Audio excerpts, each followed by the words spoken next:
Welcome back.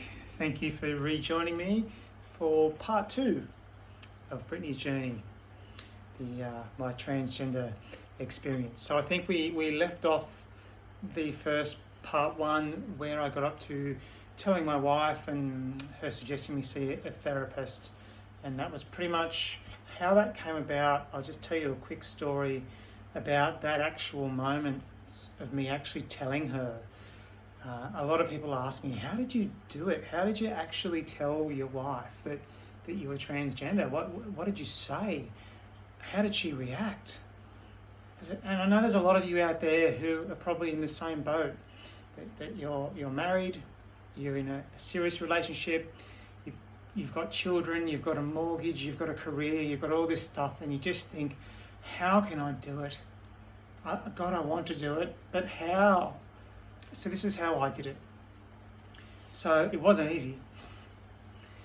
Every single morning for, I don't know how many years, let's just say for as long as I can remember, my waking thought every morning as I opened my eyes at the start of every single new day, I'm not exaggerating, my waking thought was, I wish I was a girl. As simple as that. Every day, every single day. And it was the worst case of Groundhog Day you could possibly imagine. Now, I'll probably get into my childhood a bit later, but I do recall, and this was unpacked through my therapy, moments as a very young child praying on my bed, kneeling and praying before I'm going to bed, that I would wake up as a girl the next day, that God would turn me into a girl. And it challenged my faith to this very day. But that's another story, because it never happened.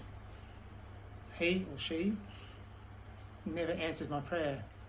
So here I am as a 47-year-old person, waking up every single morning next to my beautiful wife, and she doesn't even really know what's going on in my head. And nobody knew what was going on in my head. And it was just driving me insane. It wouldn't go away. It just wouldn't. As much as I tried, and I use the analogy of locking her in this box with a huge padlock, or behind some door. I picture some underground cellar or basement type of thing, and I would let her out to play for a little bit, and then when that time was over, I'd push her back in reluctantly and put that padlock back on. But this particular morning, I woke up and I just had this moment, this urge, this drive within me to say, you've just got to say something. You just have to say it. I mean, I'd had that thought for a long time as well. And I just plucked the courage. I just took a deep breath and I rolled over and I just said, hey, it was a Sunday morning. We'd just woken up, so it would probably been about 6:30 in the morning. And I said, hey, I've got to tell you something. And she's like, oh, okay. What is it? And I just told her the story about how every single morning I wake up and my first thought of the day, every single day, is that I wish that I was a girl. And it was out there. It was out in the world. I couldn't put it back in. It was out. So then it was, all right, so what do we do with this information now? What do we do? And so I guess at first she has been very, what's the right word? Understanding and loving, and has helped me immensely on my journey thus far. So that's where she sort of started asking a few questions about, well, what does this mean to you? When you say you want to be a girl, is it that's what you think? You wish that, but you understand that you weren't born as female or in a female body.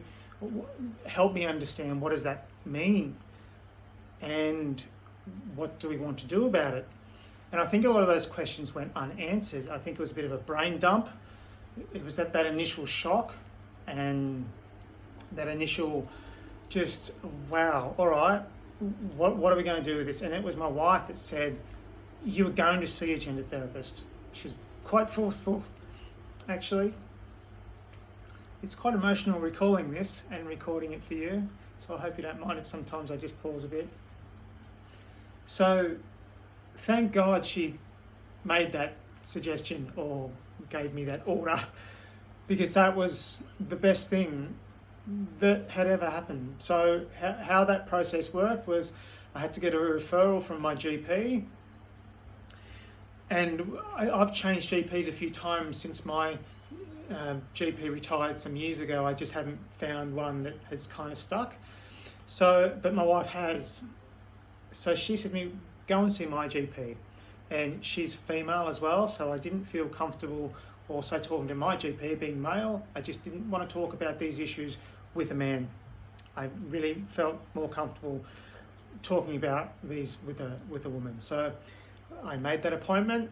It was during COVID. That's another story, the whole Swiss cheese effect. And I think one of the questions actually that I just recalled then she asked was, why now? Why now? So I'll come back to that. So I made the appointment with the GP. She gave me a referral to a gender specialist, and the GP, that was another huge step. So that was like the second person in the world that knew, because obviously I had to tell her why I needed to see her and what referral I needed. So I told my wife, I'm pretty sure I want to be a woman. That means, I guess, that I'm transgender. I speak to the GP and she acknowledges, well, it sounds like you could be transgender. So then I get my referral to the gender therapist, and she has been absolutely amazing. So how that started, the very first experience, it was a phone call. She rang me and she said, hello, first of all, can I just ask you a couple of questions? Do you have a preferred name, and do you have preferred pronouns? And again, this is early days for somebody who's just 5 seconds ago said out loud what has been in their head for the last God knows how many decades. So I says, yes, my name is Brittany, and I like she and her. So she said, okay, Brittany, no problem. And she wrote that down. And every single session we've had since then, she's only seen me as a woman, and she's only seen me as Brittany. And it's funny, through my struggle, my period of coming to terms and acceptance, and trust me, it's long and varied, and it swings and goes around, it just changes all the time until where I am now, where I'm kind of getting pretty level, hence why I can do these videos for you. But there were times where I'd be there questioning myself, and there was this one day where she said to me, hey, you know that since our very first appointment, and you said that your name's Brittany and you're she and her, that's all I've seen you as, so I only ever see you as a woman, nothing else. And that was actually really validating. That helped me through a pretty tricky time. So, all right, we're still back to the coming out part, aren't we? Wow, this is such a long story. It's probably going to be like a 25-part series at 10 minutes a pop. I hope you stick around for them all, because I think it's a decent enough story to share. So then I suppose the therapy started, and it didn't take long to be diagnosed as transgender. It was what we all expected or thought was happening. The therapist said, yeah, well, my professional evaluation of you is that you are in fact transgender. I'm here to support you through that. I'm not here to tell you what to do. But then we started talking options of transitioning, and we started talking options of like the medical transition, the surgical transition, social transition.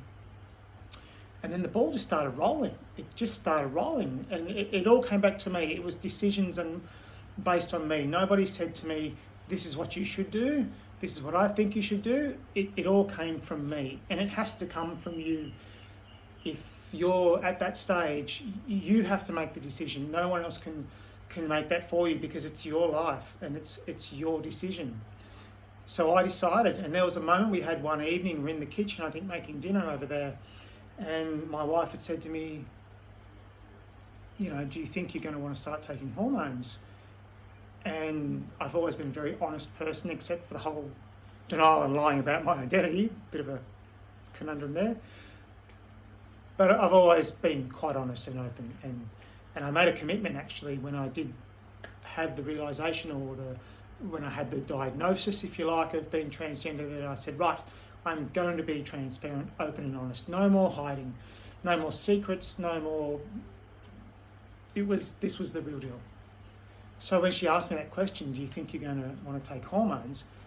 I didn't say yes, because I didn't know. I was considering it, I was thinking about it, I was daydreaming about it, but I couldn't just say yes. So I said, I don't think I can say no. That's how I answered it. And it was like, okay.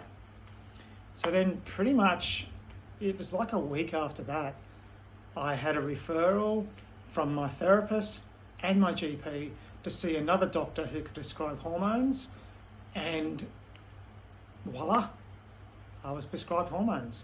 So, and I started taking them on the 18th of October. So roughly I came out to my wife start of September. Pretty much 5 or 6 weeks later, I was transitioning. So it happened really quickly actually. And I'll touch a bit more on that on the next video, because we've just gone over 11 minutes on this one.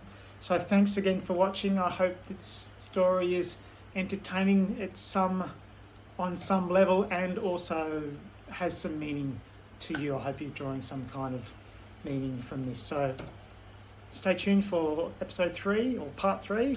And once again, please leave some comments in the comments section. All right. Thanks for watching again. Bye.